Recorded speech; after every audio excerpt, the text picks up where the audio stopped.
Today we will talk about dissolution of partnership firm. देखो दो term है, पहले हम इन टर्म को अंडरस्टैंड करेंगे. एक टर्म है जिसको बोलते हैं dissolution of partnership. Dissolution of partnership.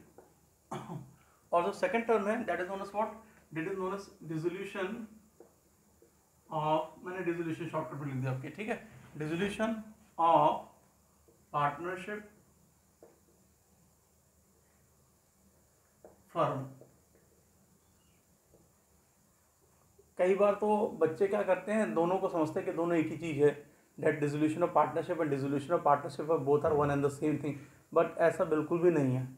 There is a big difference, very huge difference between the dissolution of partnership and dissolution of partnership firm, है ना.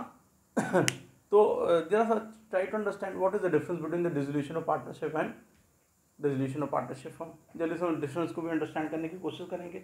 अभी तक जैसे तूने जो चैप्टर पढ़े हुए हैं, जैसे अभी तक हमने क्या पढ़ा हुआ है, हमने पढ़ा है change in the profit sharing ratio, है ना. यहाँ पे देखा था हम ट्रीटमेंट क्या करते हैं, जब एग्जिस्टिंग पार्टनर्स के बीच में प्रॉफिट शेयरिंग रेशियो में चेंज हो जाता है तो हम क्या करते हैं, एक्यूमुलेटेड प्रॉफिट्स के लिए लॉसेस के लिए एडजस्टमेंट रिपास करते हैं. फिर तूने पढ़ा है एडमिशन ऑफ ए पार्टनर. तूने पढ़ा है रिटायरमेंट ऑफ ए पार्टनर. तूने पढ़ा है डेथ ऑफ ए पार्टनर. ये सब कंडीशन तुम पढ़ चुके हो. All these conditions individually or simultaneously together leads to the dissolution of partnership. ये सारी कंडीशन क्या हैं, they are the example of dissolution of partnership. Seriously, basically what is the meaning of dissolution of partnership and when dissolution of partnership take place. ठीक है, try to understand. You know that partnership is the result of an agreement. Partnership क्या है? Partnership is the result of an agreement, and whenever there is any change in this agreement, जब कभी भी क्या होता है, कुछ भी चेंज होता है इस एग्रीमेंट में, तो that leads to what? That leads to dissolution of partnership. नया पार्टनर आया, एडमिशन कोई हुआ, तो क्या हुआ, एग्जिस्टिंग एग्रीमेंट में चेंज हुआ. जैसे पहले क्या था, मान लो for example A, B and C, three partners और they are sharing profit in the ratio, some ratio 2:3:4 मान लो. Date with D in the firm. तो previously since A B and C ओ पार्टनर्स, तो उनका एग्रीमेंट कुछ और था. जैसे डी फर्म में आता है, ठीक है, तो जो ए बी सी के बीच का एग्रीमेंट था उसमें कुछ चेंजेस आ गए क्योंकि डी नया पार्टनर फर्म में आ गया. तो जैसे ही पार्टनर्स के बीच के जो एग्रीमेंट होता है उसमें कोई चेंज हुआ एडमिशन की वजह से, तो वो क्या करता है, डिसोल्यूशन ऑफ पार्टनरशिप करता है. whenever there is a change in the, D नहीं आया था, प्रॉफिट शेयरिंग रेशियो में चेंज हो गया. पहले वो 2:3:4 के रेशियो प्रॉफिट शेयर करते थे, उन्होंने डिसाइड किया वो फ्यूचर में प्रॉफिट शेयर करेंगे 1:1:1 के रेशियो में. रेशियो चेंज हुआ मतलब उनके बीच के एक एग्रीमेंट बदल गया. पहले उनका रेशियो ये था, पहले उनका एग्रीमेंट था कि वो शेयर इस रेशियो में करेंगे प्रॉफिट को. बाद में उनका एग्रीमेंट क्या हो गया कि वो इक्वल रेशियो में प्रॉफिट को शेयर करेंगे. तो उनके रेशियो में, इनके एग्रीमेंट में क्या हो गया, चेंजेस आ गया. And that change in the profit sharing ratio leads to dissolution of partnership. कोई एग्जिस्टिंग पार्टनर था जो फर्म छोड़ के चला गया, रिटायर हो गया. बी कहता भैया हम रिटायर हो रहे हैं, फर्म छोड़ के जा रहे हैं. तो जो एग्रीमेंट पहले ए बी सी के बीच था, अब वो एग्रीमेंट क्या किसके बीच होगा, ए और बी के बीच में नया एग्रीमेंट होगा. तो change in the agreement leads to what, dissolution of partnership. किसी पार्टनर की डेथ हो गई, किसी पार्टनर को हमने एक्सपेल कर दिया फर्म से, बाहर निकाल दिया उसके किसी बैड बिहेवियर की वजह से या किसी क्रिमिनल एक्टिविटी की वजह से, हमने किसी पार्टनर का क्या बाहर निकाल दिया रिमेनिंग. तो क्या होता है, उनके बीच में एग्रीमेंट में चेंज होता है. And such change in the agreement among the partner leads to dissolution of partnership. मोटा मतलब क्या है, मोटी बात ये है, मेन इंपॉर्टेंट बात ये है that in case of dissolution of partnership, existing partnership came to an end and new partnership begin. देखिए ध्यान से सुनो मैं क्या कह रहा हूँ. मैं कह रहा हूँ आपको क्या अंडरस्टैंड करना है कि जब भी डिसोल्यूशन ऑफ पार्टनरशिप होगा तो उसका मतलब क्या होता है, पार्टनर्स के बीच का एग्जिस्टिंग जो एग्रीमेंट है वो खत्म होता है और नया एग्रीमेंट फॉर्म हो जाता है. नया पार्टनर फर्म में एडमिट हुआ, तो नया पार्टनर एडमिट होने के बाद फिर क्या हुई, नई फर्म शुरू होगी ना, which consist of A B C and D. कोई पार्टनर फर्म से रिटायर होता है तो अब नई फर्म शुरू हो गई which will continue by A and B only. पहले firm was continue by A B and C. After the retirement of C the same firm will be continue by A and B. तो this is what I am talking about, that after the dissolution of partnership है ना, the firm will continue its business, जो business है ना वो continue होता रहेगा, business रुकेगा नहीं, बिजनेस चलता रहेगा, ठीक है। लेकिन जो हमारा नेक्स्ट हमें date is dissolution of partnership firm. Sir dissolution of partnership firm means what, that the firm is going to wind up. Dissolution of partnership firm का मतलब क्या है कि जो हमारी फर्म है वो क्या हो रही है, वो वाइंड अप हो रही है। वाइंड अप हो रही मतलब सर, मतलब आज के बाद से, अगर आज डिसोल्यूशन ऑफ पार्टनरशिप फर्म हुआ, इसका मतलब आज के बाद से सर बिजनेस आगे कंटिन्यू होगा नहीं। डिसोल्यूशन ऑफ पार्टनरशिप के केस में सर बिजनेस आगे कंटिन्यू होता है, लेकिन डिसोल्यूशन ऑफ पार्टनरशिप फर्म के केस में बिजनेस आगे कंटिन्यू नहीं होगा। जिस दिन डिसोल्यूशन ऑफ पार्टनरशिप फर्म हो गया उसी दिन बिजनेस क्या होगा, बिजनेस वाइंड अप हो जाएगा। सर पार्टनर्स अपनी एक्टिविटी को बंद कर देंगे, ठीक है। Whenever dissolution of partnership take place, it means very first the firm is going to sell all its assets।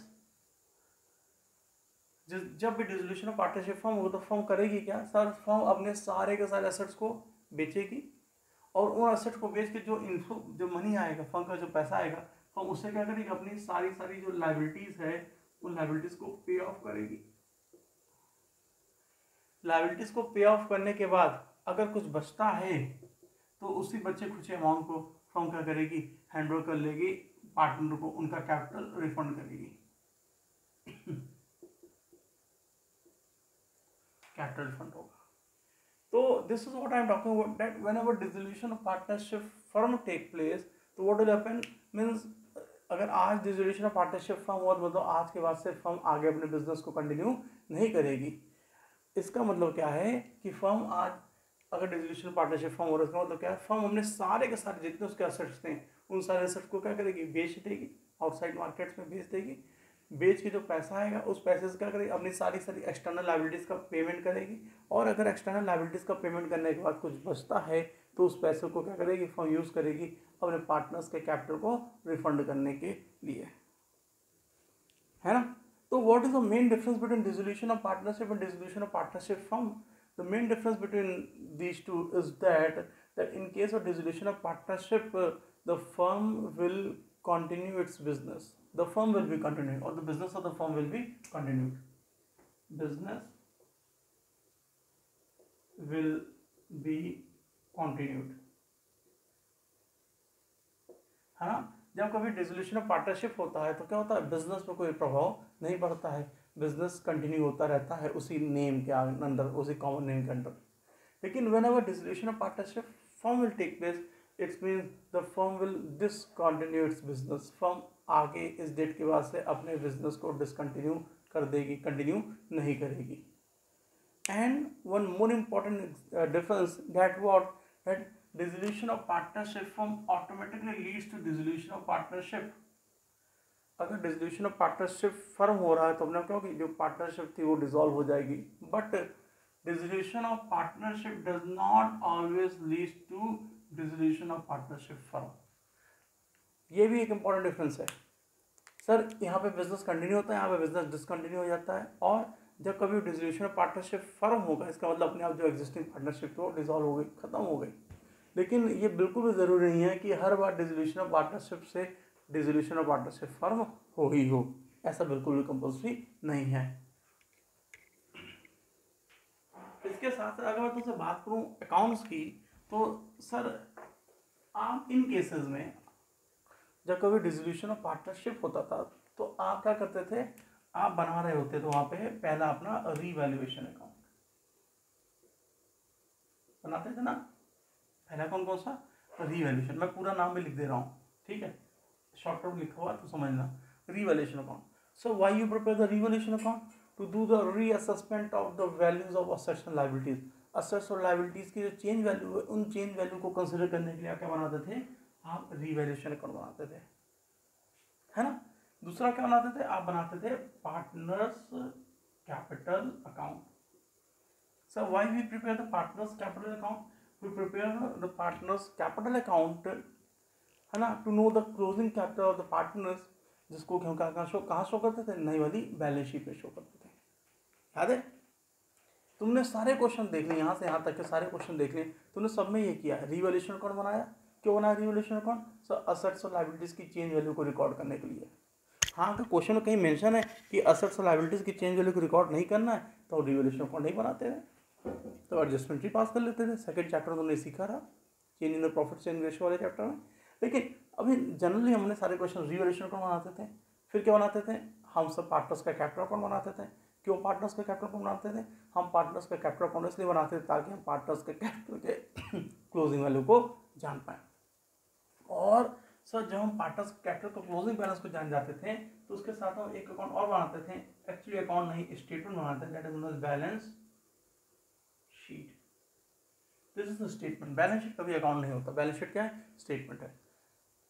Account के दो साइड होते हैं, डेबिट और क्रेडिट साइड, जबकि बैलेंस शीट में दो साइड होते ही नहीं है, डेबिट और क्रेडिट साइड होते नहीं है। क्या होते हैं, असेट साइड और लायबिलिटी साइड होता है, इसलिए बैलेंस शीट को क्या बोलते हैं, स्टेटमेंट बोलते हैं। हम बैलेंस शीट बनाते थे, ठीक है। तो क्या वही चीज़ जो अकाउंट हम अपने डिसोल्यूशन ऑफ पार्टनरशिप के केस में बना रहे थे, क्या वही चीज़ हम डिसोल्यूशन ऑफ पार्टनरशिप फर्म के केस में बनाएंगे? आंसर है बिल्कुल भी नहीं।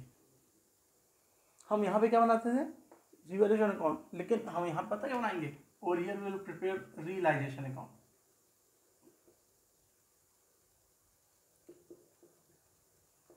रियलाइजेशन अकाउंट सर, आप पूछोगे सर रियलाइजेशन अकाउंट क्या है, मैंने आपको बताया था जब भी पार्टनरशिप फर्म डिसॉल्व होती है तो सबसे पहले हम क्या करते हैं, सारे एसेट को सोल्ड करते हैं, और एसेट को सोल्ड करके जो पैसा आता है उससे हम क्या करते हैं, सारी लायबिलिटीज को पे ऑफ करते हैं ना। तो सर असेट्स को सोल्ड करने से लेके लायबिलिटीज को पे ऑफ करने के लिए जो अकाउंट बनता है ना, that account is known as for realization account, ठीक है। तो सबसे पहले हम कौन सा अकाउंट बनाएंगे, देख लो difference, this is revaluation account, REVALUATION, revaluation account, and this is realisation, नाम है रियलाइजेशन अकाउंट। रियलाइजेशन अकाउंट में क्या करते हैं, सब इस अकाउंट को बनाते हैं ताकि हम सारे असेट्स को सोल्ड ऑफ कर पाए, डिस्पोज कर पाएँ, और सारी लायबिलिटीज को पे ऑफ कर पाएँ, जितनी आउटसाइड लायबिलिटीज है। इंटरनल लायबिलिटीज की बात नहीं कर रहा हूँ और फिक्स्ड असेट की बात नहीं कर रहा हूँ। जो हमारे टेंजिबल असेट्स हैं जिनकी वैल्यू है, हम उसको क्या कर पाए, बेच पाएँ, और हमने सारी आउटसाइड लायबिलिटीज का पेमेंट कर पाएँ, इसलिए हम क्या बनाते हैं, रियलाइजेशन अकाउंट बनाते हैं, ठीक है। अब जब ऐसा करोगे, आप असेट को बेचोगे, लायबिलिटीज को पे ऑफ करोगे, तो फायदा होगा नुकसान होगा, वो आगे तुमको समझ आ जाएगा। जो भी फायदा नुकसान होगा उसको हम एज यूजुअल पार्टनर्स के कैपिटल में ट्रांसफर करते हैं। दूसरा अकाउंट क्या बनाते हैं, हम बनाते हैं पार्टनर्स का कैपिटल अकाउंट, एज यूजुअल जैसा वहाँ पे डिसोल्यूशन ऑफ पार्टनरशिप के केस बना रहे थे वही चीज़ हम करेंगे डिसोल्यूशन ऑफ पार्टनरशिप के फर्म के केस में, हम क्या बनाएंगे, पार्टनर्स का capital account. Now the question is sir partner का कैपिटल अकाउंट क्यों बनाओगे भाई, हम पार्टनर का कैपिटल अकाउंट बनाएंगे ताकि पार्टनर के क्लोजिंग कैपिटल को फाइंड आउट कर पाए। क्या करोगे क्लोजिंग कैपिटल को जान के, सर जितना क्लोजिंग कैपिटल होगा फर्म उतना क्या करेगी, पैसा पार्टनर को वापस करेगी, है ना, है कि नहीं। मैंने आपको बताया था जब बिजनेस शुरू होना तो ओनर ने क्या, कि ओनर ने बिजनेस को फंड प्रोवाइड किया, that is known as capital. Business शुरू करना था, ओनर ने क्या कि बिजनेस को फंड प्रोवाइड किया, that is known as capital. Capital is treated as internal liability from the business point of view because at the time of winding up business need to pay this amount of capital to the owner। ये बिल्कुल भी compulsory नहीं कि पूरा पूरा payment कर दे, लेकिन हाँ जितना भी बचता है वो सब पूरा पेमेंट किसको करना है, फर्म ने उसका पूरा पूरा बचे हुए अमाउंट को पेमेंट करना है बिजनेस ने किसको, पार्टनर को। तो to know the closing balance of partner capital हम क्या बनाएंगे, हम पार्टनर्स का कैपिटल बनाएंगे। क्या करोगे क्लोजिंग बैलेंस जान करके, भाई वाइंडिंग का टाइम है, जो उनका क्लोजिंग बैलेंस होगा उसको हम क्या करेंगे, पे ऑफ कर देंगे। Now tell me one question, ये क्वेश्चन आप खुद से बताओ कि सर पार्टनर का कैपिटल बनाने के बाद क्या अब हम बैलेंस शीट भी बनाएंगे, give me response either yes और नो, जल्दी से बताओ प्लीज। बिल्कुल बैलेंस शीट नहीं बनेगी यहाँ पे, अगर आप बैलेंस शीट बनाओगे तो पॉसिबल ही नहीं है बैलेंस शीट को बनाना। मैं इसको काट दे रहा हूँ, बैलेंस शीट क्यों नहीं बनेगी, क्योंकि आपने डिसोल्यूशन के टाइम पे पहले क्या किया, सारे एसेट को बेच दिया, लायबिलिटीज को पे ऑफ कर दिया। जब तुम भैया ध्यान से समझो, balance sheet is statement of assets and liabilities only, internal external liability, balance sheet is statement of assets and liabilities. आपने सारे असेट्स को बेच दिया, सारी लायबिलिटीज को पे ऑफ कर लिया, जो पार्टनर्स का क्लोजिंग कैपिटल था उसको भी पेमेंट कर दिया, तो बचा क्या, कौन सा असेट और कौन सा लायबिलिटी बची, कोई बचा क्या, नहीं सर। जब हमने सर असेट को बेच दिया, लायबिलिटीज को पे कर दी, इवन कैपिटल तक हमने रिफंड कर दिया, तो ये सब करने के बाद सर अब ना तो बिजनेस कोई असेट बचा है ना तो कोई लायबिलिटी, बिजनेस ही नहीं बचा तो असेट लायबिलिटी का कोई सवाल ही नहीं उठता। और जब कुछ बचा ही नहीं, बिजनेस असेट और लायबिलिटी बची नहीं, तो बैलेंस शीट में क्या शो करोगे, कुछ भी नहीं शो करोगे। इसीलिए सर डिसोल्यूशन के टाइम पे बैलेंस शीट नहीं बनानी। मेनली हमको दो चीज़ें बनानी है, क्या क्या बनाना है एक तो हमको बनाना है realization account. Why realization account is prepared? So you know the answer. Realization account is prepared to sale of all the assets, tangible assets which have the physical existence, to sale of all the assets and to pay off the liabilities. सारे के सारे assets को, fictitious asset को छोड़ के हम कहीं कह देंगे, टेंजिबल ना कह के ये कह दो कि फिक्टिशियस असेट को छोड़ के सारे के सारे असेट को बेचने के लिए, और उस पैसे से जो असेट बेच के रियलाइज हुआ है उस पैसे से सारी लाइबिलिटीज़ को पेमेंट करने के लिए हम क्या बनाते हैं, हम रियलाइजेशन अकाउंट बनाते हैं। हम पार्टनर्स का कैपिटल अकाउंट बनाते हैं ताकि हमको क्लोजिंग कैपिटल पता चल पाए, जिसको हम फर्म क्या कर पाए, पार्टनर को रिफंड कर पाए। बैलेंस शीट बनेगी नहीं क्योंकि कुछ बचा ही नहीं, ना असेट बचा ना लाइबिलिटीज बची। इसके अलावा कई बार क्वेश्चन में हमको बोल देता है बैंक अकाउंट बनाने के लिए, बनाने को बोल देंगे तो बना लेंगे, हमने क्लास 11 में बड़े आराम से सीखा था बैंक अकाउंट बनाना। बैंक अकाउंट बनाना तो बिल्कुल आसान सा है, ठीक है। तो mainly these two are the account, that is realization account, partners का capital account, and several times it is being asked in the question. Most of the cases it will be asked in the question, actually not several times, most of the cases it will be asked in the question to prepare the bank account or cash account as the case may be. तो we can easily prepare the bank or the cash account, हम तो बड़े आराम से बना सकते हैं, हमने क्लास 11 उसको सीखा हुआ है, बस वैसे बनाना है, आसान से बन जाएगा, ठीक है।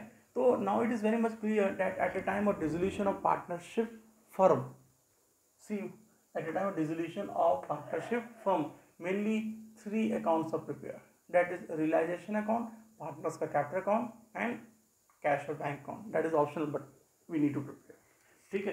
कैश और बैंक अकाउंट तो जैसे बैलेंस शीट जब हमारी टैली यहाँ पे करती थी, ध्यान समझना, जब बैलेंस शीट हमारी इस केस में डिसोल्यूशन ऑफ पार्टनरशिप के फर्म के केस में, डिसोल्यूशन ऑफ पार्टनरशिप के केस में जब बैलेंस शीट टैली करती थी तो सांसों में सांस आ जाती थी। मतलब ये था, अगर बैलेंस शीट टैली करते तो हम बड़े एश्योर हो जाते थे कि हमारा क्वेश्चन क्या है, हमारा सोल्यूशन बिल्कुल सही है, उसमें कोई गलती नहीं है, है ना। जैसे बैलेंस शीट टैली करके हम बिल्कुल एश्योर हो गए नहीं यार क्वेश्चन सही है, कोई गलती नहीं है। उसी तरह सर यहाँ पे बैंक अकाउंट अगर टैली कर जाता, मतलब कोई क्लोजिंग बैलेंस नहीं रह जाता, जीरो, अगर कोई क्लोजिंग बैलेंस नहीं रह जाता है तो हम बिल्कुल एश्योर हो जाते हैं कि हाँ क्वेश्चन जो है वो सही है। और ऑब्वियसली बात है ना, जब फर्म डिसॉल्व हो गई, जब जितना बचा हो जाता है पूरा पैसा उठा के फर्म ने क्या करना है, पार्टनर को रिफंड कर देना है। वो कैपिटल के बराबर हो सकता है, कैपिटल से कम भी हो सकता है, कैपिटल से ज़्यादा भी हो सकता है। सर सारी लाइबिलिटीज को पे ऑफ करने के बाद जो भी बचा सब फर्म ने क्या करना है, पार्टनर को रिफंड कर देना है। तो जब पूरा पैसा फर्म ने पार्टनर को रिफंड कर दिया तो फर्म के पास कैश का बैलेंस है, बैंक बैलेंस क्या हो जाएगा, जीरो हो जाएगा। And this is what we are saying कि अगर आप यहाँ पे बैंक अकाउंट बनाते हो तो bank account will show no closing balance, zero balance show करेगा, cash account zero balance show करेगा। और जैसे जीरो बैलेंस शो करता है आप बिल्कुल एश्योर हो जाते हो कि आपका सोल्यूशन क्या है, बिल्कुल सही है, ठीक है। तो डिसोल्यूशन ऑफ पार्टनरशिप के केस में बैलेंस शीट बना के हम एश्योर होते थे कि क्वेश्चन हमारा जो सोल्यूशन वो सही है, और डिसोल्यूशन ऑफ पार्टनरशिप के केस में हम बैंक या कैश अकाउंट बना के एश्योर हो जाएंगे, अगर वहाँ पे कोई क्लोजिंग बैलेंस राइज नहीं करता मतलब हमारा सोल्यूशन क्या बिल्कुल सही है। If you want to prepare the realisation account, book में फॉर्मेट दिया है, रटने की बात करेंगे, लेकिन हम फॉर्मेट को रटेंगे नहीं, बिल्कुल भी नहीं रटेंगे। हम जरा ध्यान से देखेंगे, रियलाइजेशन अकाउंट को बनाना बड़ा आसान सा है, ठीक है। आपको क्वेश्चन में डिसोल्यूशन के टाइम की, जब फर्म डिसॉल्व होने वाली होगी उस टाइम की बैलेंस शीट दी होगी, है ना, बैलेंस शीट पक्का दी होगी। This is the liability side of the balance sheet, this is the amount free column, this is the asset side of the balance sheet, and again this one is the amount column. आपको question में balance sheet पक्का दी होगी, ठीक है। और अगर मैं तुमसे बात करूँ लायबिलिटीज़ की, तो देखो कैसे कैसे लायबिलिटीज़ दी होती है हमको, अगर बैलेंस शीट देखें तो लायबिलिटी का नाम नहीं लिख रहा हूँ, उनके टाइप में लिख रहा हूँ। एक हमको दी होती एक्सटर्नल लायबिलिटी, ठीक है। एक हमको दिया होता है एक्यूमुलेटेड प्रॉफिट, और हमको दिया होता है कैपिटल, दिया होता है।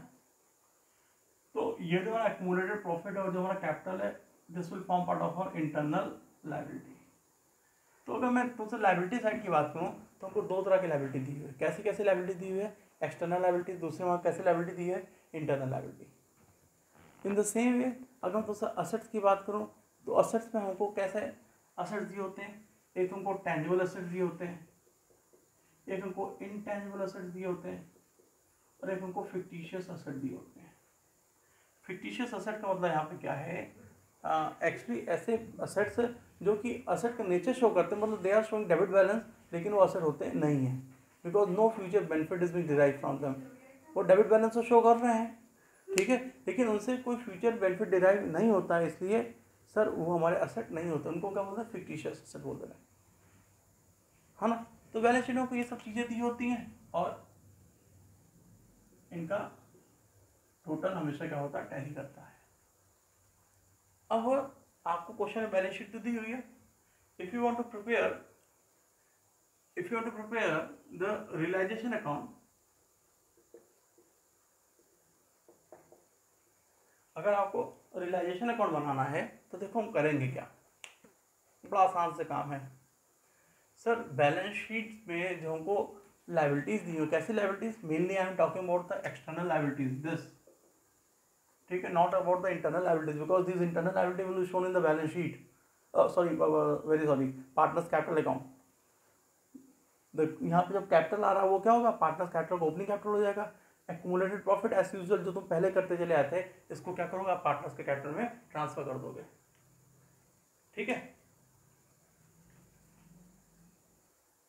तो आपको क्या करना है सर, ये जो आपके एक्सटर्नल लायबिलिटीज को कहाँ ट्रांसफर करना है, रियलाइजेशन में। जब आप अपनी एक्सटर्नल लायबिलिटीज को, don't borrow about the internal liabilities को, कि तुमको मैंने बता दिया कि कहाँ जाएंगी, हमारी सब पार्टनर्स के कैपिटल में चल जाएंगी, ठीक है।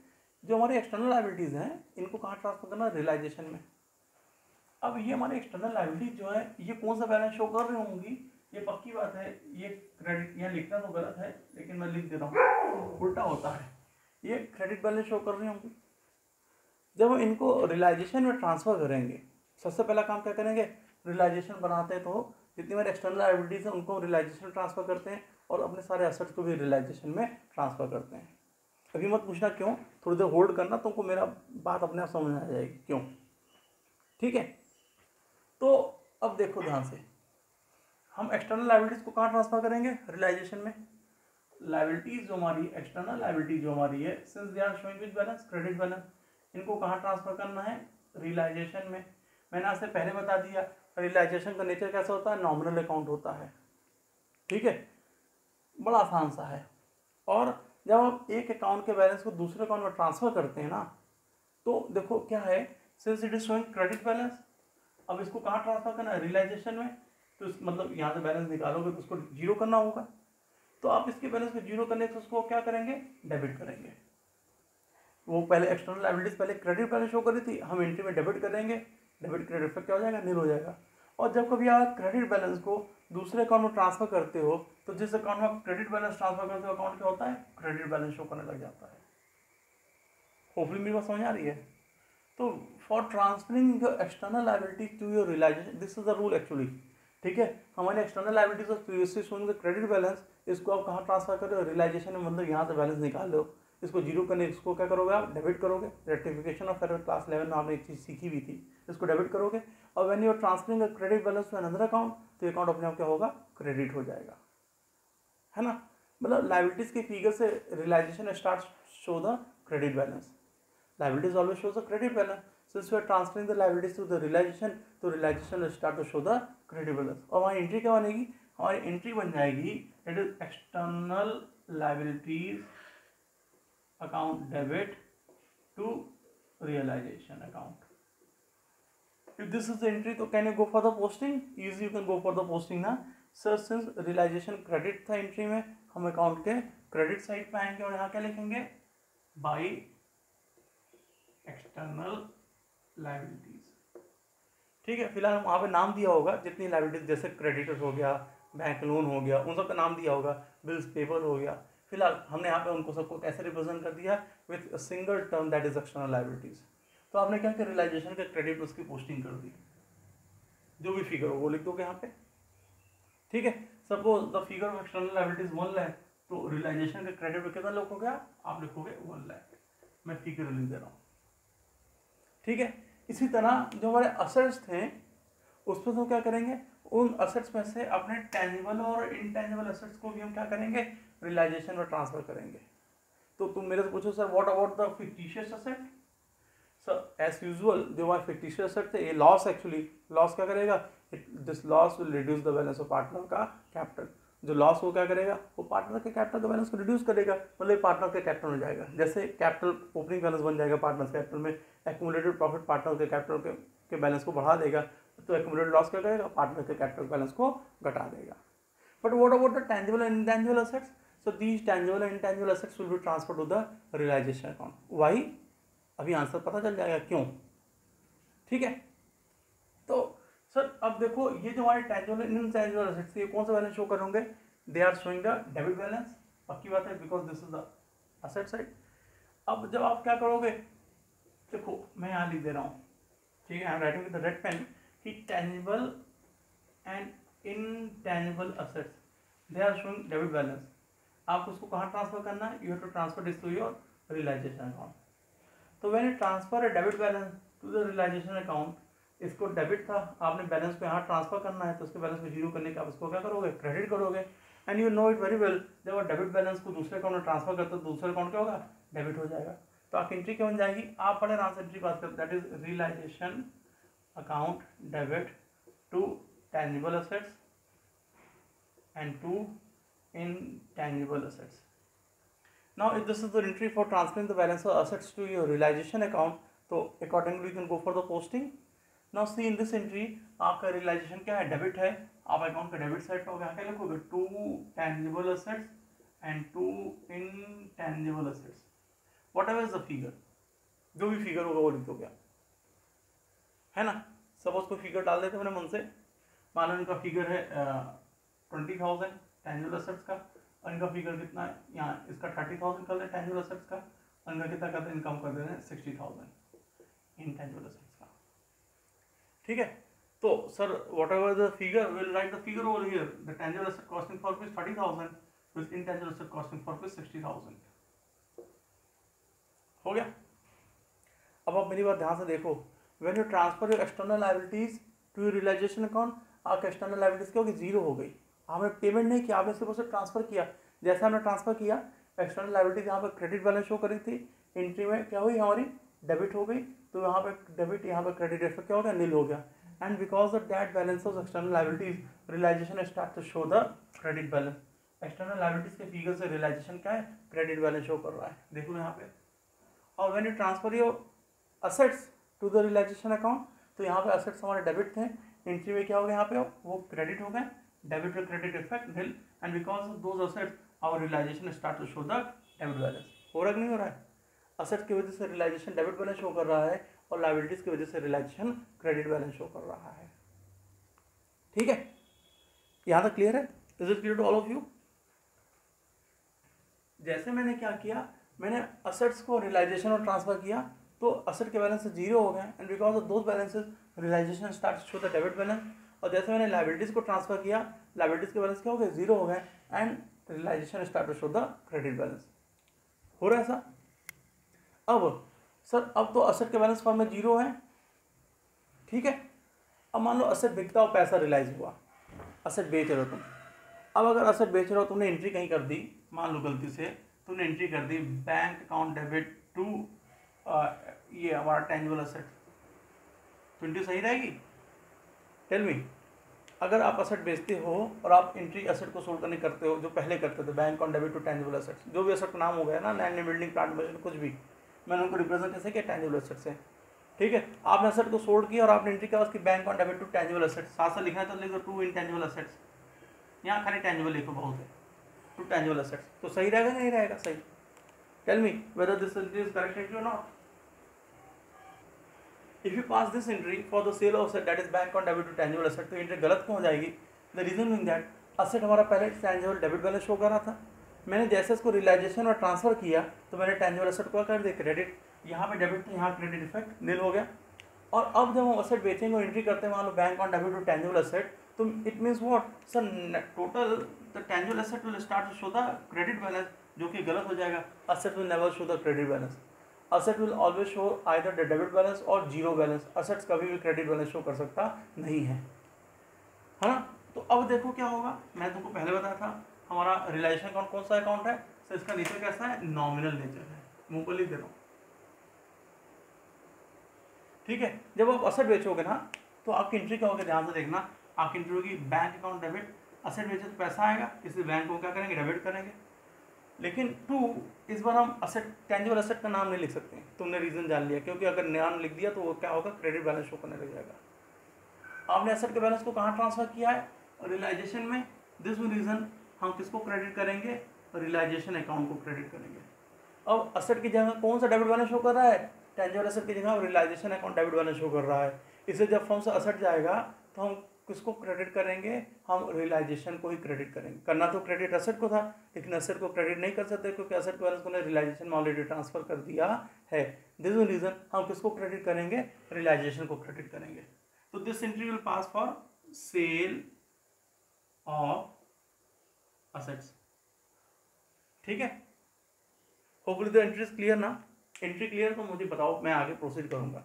If you sell the asset, what will entry bank will debit to realization? Instead of crediting, what we will credit to whom? We will credit the realization account. You have to understand the reason. Sir, क्योंकि आपने asset को कहाँ transfer किया है, realisation में, मतलब asset की वजह से रियलाइजेशन डेबिट बैलेंस शो कर रहा है। असेट का बैलेंस जीरो हो गया, मैंने असेट को जब क्रेडिट किया तो असेट बैलेंस क्या हो गया, जीरो हो गया। और असेट के यहाँ पे कौन डेबिट बैलेंस शो कर रहा है, रियलाइजेशन डेबिट बैलेंस शो कर रहा है। तो जब फर्म से असेट जाएगा तो किसको क्रेडिट करेंगे, हम रियलाइजेशन को ही क्रेडिट करेंगे। Hopefully this is clear. चलो अब देखो, टेंजिबल असेट कितने का था, 30,000 रुपीज का। कितने बेचा जाते हो, 30 से कम कि 30 ज्यादा, कोई भी फिगर बताओ। 30 से कम कि 30 ज्यादा, असेट है बिकने को, भैया ज्यादा बेच सकता है, कम भी बेच सकता है। आप कितने बेचना चाहते हो, चलो तुम बेच मान लो 50,000 में। सर टेंजिबल असेट था 30,000 का, आपने इसको बेचा कितने में, 50,000 में। अब मेरी बात ध्यान से देखा, इंडिविजुअली अंडरस्टैंड करो। अगर आपने असेट को सोल्ड करने की एंट्री की bank on debit to realisation account, entry में रियलाइजेशन क्रेडिट था, आप अकाउंट के क्रेडिट साइड पे आओगे, यहाँ क्या लिखोगे, आप यहाँ पे लिखोगे बाई बैंक और ब्रैकेट लिखोगे tangible asset realized for rupees how much, 50,000। ना इंडिविजुअली आप देखो, 30,000 के असेट को अगर 50 में बेचते तो फायदा हुआ कि नुकसान हुआ। 30,000 के असेट को, एक ऐसा टेंजिबल असेट जिसकी वैल्यू, बुक वैल्यू कितनी है, 30,000 है, अगर आप उसको 50 से बेचते हो तो फायदा हुआ कि नुकसान हुआ, यस ऑफ कोर्स फायदा हुआ। कितने फायदा हुआ, 20,000 का। आप इंडिविजुअली देखो, उस फायदे का इफेक्ट हमारे रियलाइजेशन में शो हो रहा है। Realization is being debited by the amount of 30,000 and is being credited by the amount of 50,000। Realization nominal account है, क्रेडिट हुआ कितने से, 50 से, डेबिट हुआ कितने से, 30 से, नेट इफेक्ट 20,000 का क्रेडिट बैलेंस, क्योंकि क्रेडिट साइड इज हैवी है। आप इंडिविजुअली देखो सिर्फ असेट को, तो आपको समझ आ जाएगा। मैंने यही कहा था, रियलाइजेशन कौन बनाते हैं, सारे एसेट को सोल्ड करने के लिए, उसके और लाइबिलिटीज को पे ऑफ करने के लिए, और उससे होने वाले फायदे नुकसान को जानने के लिए। इंडिविजुअली असेट के तुमको बात समझ आ रही है कि असेट डेबिट था 30,000 से, बिका 50 में, तो मैंने 50 से क्रेडिट कर दिया, इसका नेट इफेक्ट समझ आया है कि नहीं, है ना। नेट इफेक्ट क्या होगा, realization start to show the credit balance of 20,000। ये वो 20,000 क्या है, वो फायदा जो हमको असेट को बेच के मिला, अपने आप वो फायदा शो करने लग गया। ठीक है, होपफुली दिस इज क्लियर। इसी तरह अगर हमारा इनटेंजिबल असेट भी बिक जाता तो हम एंट्री क्या करते, एंट्री में तो यही रहती ना, जब भी हम असेट को बेचेंगे वहाँ एंट्री क्या हो गया, हमारी एंट्री ही बनती bank account debit to realisation account. अगर हमारा इनटेंजिबल असेट भी बिक जाता तो एंट्री क्या करते, bank account debit to realization. Hopefully clear हो रहा। हम इनटेंजिबल असेट को क्रेडिट कर सकते थे नहीं, क्यों, क्योंकि अगर इनटेंजिबल असेट को क्रेडिट करते तो that intangible asset start to show the credit balance. यहाँ पे डेबिट था, मैंने एंट्री में इसको यहाँ पे क्या किया, क्रेडिट, डेबिट और क्रेडिट इफेक्ट क्या होगा, नील हो गया। अगर हम यहाँ पे bank on debit to intangible asset करते हैं तो it will start to show the credit balance, जो कि क्या हो जाता, गलत हो जाता। दिस इज रीजन सर, हम जब इंटेंजिबल असेट को बेचेंगे तो हम एंट्री करेंगे bank on debit to intangible assets. ठीक है, sorry bank on debit to realization instead of passing bank on debit to intangible assets. Hopefully clear है। अब मान लो इस बार तुम इंटेंजिबल असेट को बेचते हो, इट वाज कॉस्टिंग फॉर 60,000, तो उसको बेचो कुछ लॉस में 55,000 में, तुमने इसको कितने सोल्ड कर दिया, 55,000 में। अब भैया तूने सर 60,000 के असेट को 55,000 में बेच दिया, फायदा नुकसान, पहले इसकी पोस्टिंग करते हैं। अगर इंटेंजिबल असेट को बेचने की एंट्री ये है तो रियलाइजेशन क्रेडिट था, आप क्रेडिट साइड क्या करोगे, यहाँ पे लिखोगे फिर से वाई बैंक और ब्रैकेट इंटेंजिबल असेट रियलाइज कितने में, 55,000 में। अब आप देखो sir, intangible asset was costing for rupees how much, so it was costing for rupees 60,000 and we have sold it for rupees 55,000। तो by the sale of intangible asset फायदा हुआ कि नुकसान हुआ, तुम बड़े आराम से उसको जज करके मुझे बता सकते हो कि इससे प्रॉफिट हो रहा है कि लॉस हो रहा है। क्लियर है ना। See what I am saying by the sale of intangible asset आपको लॉस हो रहा है ना, वो लॉस यहाँ पे शो हो जाएगा। कैसे शो हो जाएगा सर, देखो आपका इंटेंजिबल एसेट 60,000 से डेबिट है और क्रेडिट कितने से हुआ 55,000 से। सर डेबिट 60 से, क्रेडिट 55 से, नेट इफेक्ट 5,000 का डेबिट बैलेंस ना। अगर 5,000 का डेबिट बैलेंस है, रियलाइजेशन नॉमिनल अकाउंट है, डेबिट बैलेंस 5,000 का राइज करो तो 5,000 का इंडिकेट करेगा loss. Debit all expenses loss, तुम रूल जानते हो। होपफुली क्लियर हो गया ना। तो देखो अब असेट को सोल्ड करके तुमको फायदा हो रहा है, नुकसान हो रहा है, उनका इंडिविजुअल इफेक्ट यहाँ पड़ रहा है। और अगर इंडिविजुअल इफेक्ट को जोड़ेंगे तो हमको टोटल जो क्यूमुलेटिव इफेक्ट है वो पता चलने लग जाएगा। In the same way hopefully entry आपको क्लियर है। For making payment of liabilities, अब एंट्री जगह कम है तो मैं ऊपर लिखूंगा लाइबिलिटीज के पेमेंट के लिए। This is entry bank on debit to realization will pass the entry for the sale of assets. Realize जब असेट को रियलाइज करो तो हम एंट्री ये करेंगे। If you make the payment of liabilities, आपके एक्सटर्नल लाइबिलिटीज 1 लाख की थी। सर जरूरी है कि आप डिसोल्यूशन के टाइम पे 1 लाख की लाइबिलिटी को टोटल 1 लाख पेमेंट करें। हो सकता है आप 1 लाख पेमेंट करें, हो सकता है आपकी लाइबिलिटी 1 लाख की है एक्सटर्नल और वो 1 लाख से कम में सेटल हो जाए, राजी हो जाए सर 80-90 हज़ार में सेटल होने के लिए। क्या ऐसा भी हो सकता है कि आप 1 लाख की लाइबिलिटी को 1 लाख से ज़्यादा पेमेंट कर दें? Is it possible? If you make payment of liabilities, मान लो 1 लाख की लाइबिलिटी तो उसको आप 1 लाख से कम में 80,000 में सेटल कर लेते हो। 1 लाख की लाइबिलिटी तूने कितना सेटल किया 80,000 में। तो now very first we need to understand कि सर हमारी एंट्री क्या होगी। अगर लाइबिलिटी का पेमेंट करोगे तो आपकी जो एंट्री होनी चाहिए थी, मैं ऊपर लिखता हूँ, for making payment of liabilities, ठीक है, for making payment of liabilities. तो भाई लाइबिलिटीज का पेमेंट करने के लिए आपकी जो एंट्री होनी चाहिए थी वो होती क्या, जनरली आप करते लाइबिलिटी घटती है तो क्या करते हैं डेबिट करते हैं, और पेमेंट बैंक के थ्रू करते हैं इसलिए बैंक को क्या करते हैं क्रेडिट। तो जनरली आपकी एंट्री क्या होती है, liabilities account debit to bank. मैं यहाँ पर करके दिखाता हूँ, external liabilities debit to bank. यहाँ पे साइन ज़्यादा आती है, हो सकता है तुमको दिखे ना ही लेकिन एंट्री सुनाई दे रही है। एंट्री क्या होती है हमारी, external liabilities account debit to bank. गलत हो जाता, गलत क्यों हो जाता, क्योंकि सर देखो previously liability in the balance sheet was showing a credit balance. मैंने जब इसको रियलाइजेशन में ट्रांसफर किया तो मैंने लाइबिलिटीज को क्या किया, डेबिट किया था। यहाँ पे लाइबिलिटीज क्रेडिट, यहाँ पे लाइबिलिटीज डेबिट, इफेक्ट हो गया, नील हो गया। अगर मैंने लाइबिलिटीज को पेमेंट करने के लिए एंट्री कर दी liabilities account debit to bank, तो liabilities start to show the debit balance, मतलब असेट के नीचे शो करने लग जाएगी, गलत हो जाएगा। This mean reason we can not pass this entry. Instead of passing this entry हम क्या करेंगे, since liabilities has already been transfer to realisation account, तो for making payment of liabilities we will debit realisation account instead of that liabilities. हम क्या करेंगे, for making payment liabilities वहाँ entry होगी realisation account debit to bank account, ठीक है। मान लो आपने 1 लाख की लाइबिलिटी को 80,000 में सेटल कर दिया है ना। तो अब देखो एंट्री के अकॉर्डिंग अगर पोस्टिंग देखो तो रियलाइजेशन डेबिट था, अब अकाउंट का डेबिट साइड आओगे और यहाँ के रखोगे टू बैंक ब्रैकेट लिख दो एक्सटर्नल लाइबिलिटीज पेड, ठीक है। और कितना पेमेंट किया आपने, आपने पेमेंट किया 80,000 का। अब you know it very well, very clearly that by making payment of liabilities और ₹80,000 we are having a gain of 20,000। वो प्रॉफिट जो हो रहा है 20,000 का आपको फायदा जो हो रहा है वो यहाँ पे शो हो रहा है नहीं हो रहा है। देखो liabilities was credit by the amount of 1 lakh and is been debited by the amount of 80,000।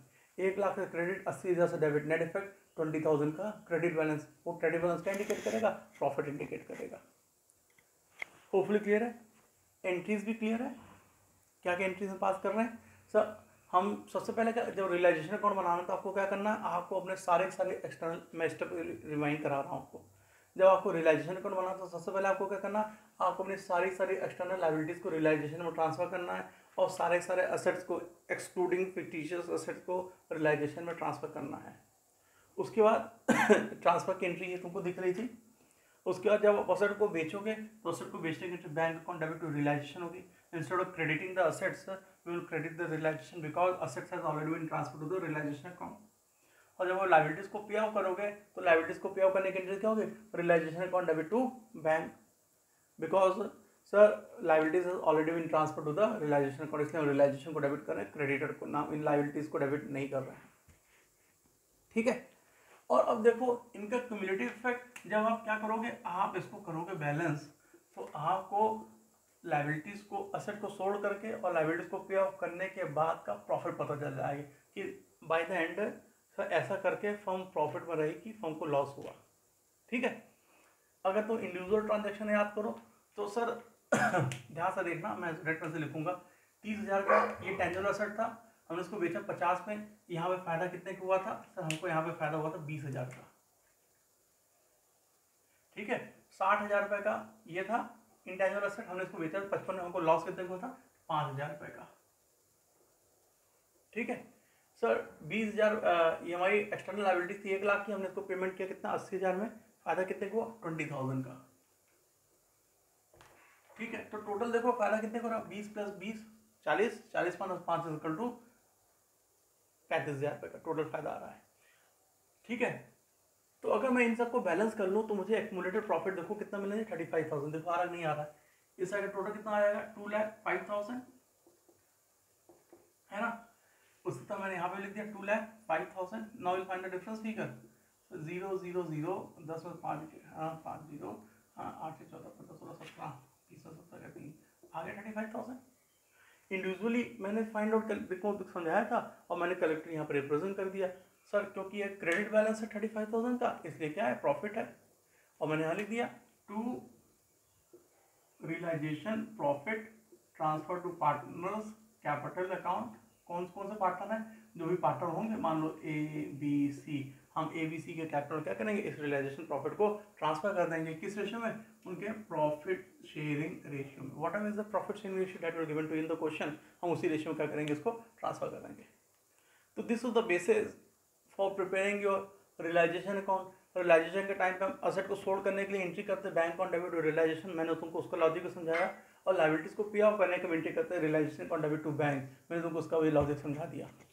ठीक है, इस स्टेप्स आपको याद रखने हैं, खाली यही एंट्री नहीं, कुछ और भी एंट्रीज आती हैं, जैसे रियलाइजेशन एक्सपेंस राइज करता है, कोई असेट पार्टनर टेक ओवर कर लेता है, कोई लायबिलिटीज का पार्टनर पर्सनली पेमेंट कर देता है, तो उन सबकी एंट्रीज भी धीरे धीरे तुमको समझ आने लग जाएंगी। अगर तुम्हारे पास ये बेसिक कॉन्सेप्ट क्लियर है ना रियलाइजेशन को बनाने का, तो आगे से कोई दिक्कत आएगी नहीं। ठीक है, तो this is how will prepare the realisation account. And one more thing that a partners capital account it will prepare on the same ground as we are preparing earlier. जैसे हम पार्टनर्स के कैपिटल अकाउंट को admission और retirement time पे बनाते थे वैसे बनाएंगे, बस डिफरेंस ये होगा कि अब यहाँ पे closing balance to balance CD करके नहीं शो कर सकते, क्योंकि फर्म डिसॉल्व हो रही है, इसलिए पार्टनर्स का कैपिटल क्लोजिंग बैलेंस किताब पे शो करेगा नहीं। तो वहाँ पे जो उनका क्लोजिंग बैलेंस आएगा ना, इंस्टेड राइटिंग वहाँ पे to balance CD what will write to bank, उनका जो भी क्लोजिंग बैलेंस हमने उसका क्या किया पेमेंट कर दी, वहाँ पे टू बैंक लिख देंगे, टू कैश लिख देंगे, वहाँ पे क्लोजिंग बैलेंस अपीयर होगा नहीं। ठीक है, this is all about the realisation account. Hopefully आपको मेरी बात बिल्कुल